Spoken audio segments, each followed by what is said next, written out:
तो जो team chase करने वाली है उसकी ड्रेसिंग रूम का माहौल कैसा होता है? मतलब ये सिर्फ 11 रन प्रति ओवर का मैच तो नहीं है ना? यहाँ जो बात सबसे हैरान करने वाली है वो है इंसानी दिमाग का कॉग्निटिव लोड। मतलब जब टारगेट 160 या 170 का होता है तो बैट्समैन के पास थोड़ा वक्त होता है। वो कुछ गेंदें छोड़ सकता है, गेम को समझ सकता है। हाँ, सेट होने का टाइम मिलता है। सही कहा। लेकिन 225 रनों का टारगेट वो लग्जरी छीन लेता है।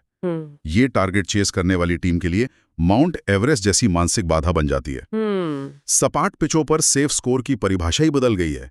दिमाग में लगातार ये कैलकुलेशन चलती रहती है कि अगर मैंने ये एक गेंद खाली छोड़ दी तो अगले ओवर का रिक्वायर्ड रेट 13 हो जाएगा। ओह, ये तो बहुत भयानक प्रेशर है। बिल्कुल, और ये प्रेशर बैट्समैन को उसकी बेसिक टेक्निक से दूर कर देता है।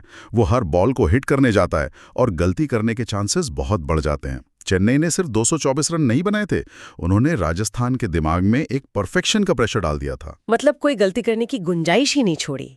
लेकिन हैरानी की बात यह है कि राजस्थान का रिएक्शन इस प्रेशर के एकदम उल्टा था।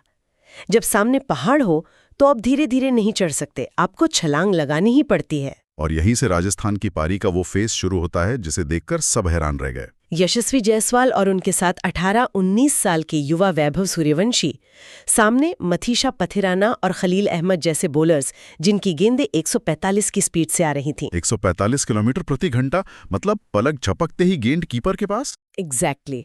अब नॉर्मल लॉजिक तो यही कहता है कि इतनी तेज स्पीड के सामने युवाओं को थोड़ा संभल कर खेलना चाहिए, लेकिन उन्होंने शुरुआती 4 ओवर में ही 5 चौके और 3 छक्के जड़ दिए। पावर प्ले में बिना विकेट खोए 82 रन, आईपीएल हिस्ट्री की सबसे अग्रेसिव शुरुआत। और ये देखकर चेन्नई के खेमे में पसीना आ गया होगा। लेकिन मेरा एक सवाल है, क्या इस तरह का बेखौफ खेल लंबे समय तक टिकाऊ है? मतलब वर्ल्ड क्लास फास्ट बॉलर्स के सामने हर गेंद पर ऐसे हिट करना, ये तो एक तरह से आग से खेलने जैसा नहीं है? अगर हम इसे व्यापक संदर्भ में देखें, एक बड़े पिक्चर के रूप में, तो मॉडर्न टी20 में इसे कैलकुलेटेड रेकलेसनेस या सोची समझी आक्रामकता कहते हैं। और यही आज की सबसे बड़ी स्ट्रैटेजी है। सोची समझी आक्रामकता, पर 145 की स्पीड पर कोई कैसे सोच सकता है? यही तो कैच है। 145 की स्पीड पर बैट्समैन के पास रिएक्ट करने के लिए 0.4 सेकंड से भी कम का टाइम होता है। इतने कम टाइम में आप ताकत से बॉल को नहीं मार सकते। यहाँ जायसवाल और सूर्यवंशी ने जूडो के सिद्धांत का इस्तेमाल किया। एक मिनट, जूडो? क्रिकेट के मैदान पर जूडो कैसे लागू होता है?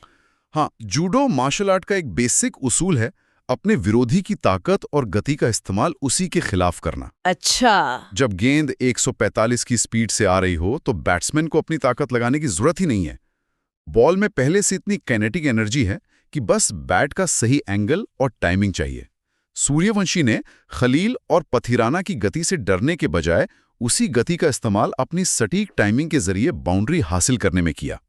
ये तो माइंड ब्लोइंग है। मतलब बॉलर्स को लगता है कि उनकी स्पीड उनका सबसे बड़ा हथियार है, पर यहाँ वही उनकी सबसे बड़ी कमजोरी बन गई। एकदम, फास्ट बॉलर की स्पीड ही उसका दुश्मन बन गई। लेकिन हर तूफान के बीच ना एक ठहराव आता है। राजस्थान के इस तूफान को रोकने के लिए चेन्नई के कप्तान ने अपना सबसे बड़ा मास्टर स्ट्रोक खेला। और नूर अहमद। जी हाँ, मिस्ट्री स्पिनर नूर अहमद को अटैक पर लाया गया और उन्होंने आते ही अपनी तेज अंदर आती जादुई गेंद पर वैभव सूर्यवंशी को 35 रन पर क्लीन बोल्ड कर दिया। और वो विकेट बहुत क्रूशल था उस वक्त। बिल्कुल, पर मैं सोच रही थी, जो बैट्समैन अभी 145 की स्पीड को खिलौने की तरह खेल रहा था, वो एक स्पिनर की गेंद पर पूरी तरह से चकमा कैसे खा गया? देखिए, फास्ट बॉलिंग खेलते वक्त दिमाग एक रिफ्लेक्स मोड में होता है, लेकिन जब एक मिस्ट्री स्पिनर आता है तो चैलेंज फिजिकल से ज्यादा मेंटल और विजुअल हो जाता है। मतलब आंखों का धोखा? हाँ, नॉर्मल स्पिनर को बैट्समैन उसकी कलाई या उंगलियों से पढ़ लेता है, लेकिन मिस्ट्री स्पिनर बॉल छोड़ते वक्त हवा में सीम को ऐसे छिपाता है कि उसे पढ़ना नामुमकिन सा हो जाता है। नूर की वो गेंद तेजी से अंदर आई। सूर्यवंशी का दिमाग अभी भी फास्ट पिचों के बाउंस का आदी था। उसे लगा गेंद सीधी रहेगी, पर वो कटकर सीधे स्टंप्स में घुस गई। ये तो सच में रहस्य की जीत थी गति पर। और इसके बाद मैदान पर एंट्री होती है लोकल हीरो और राजस्थान के नए कप्तान रियान पराग की। और आते ही उन्होंने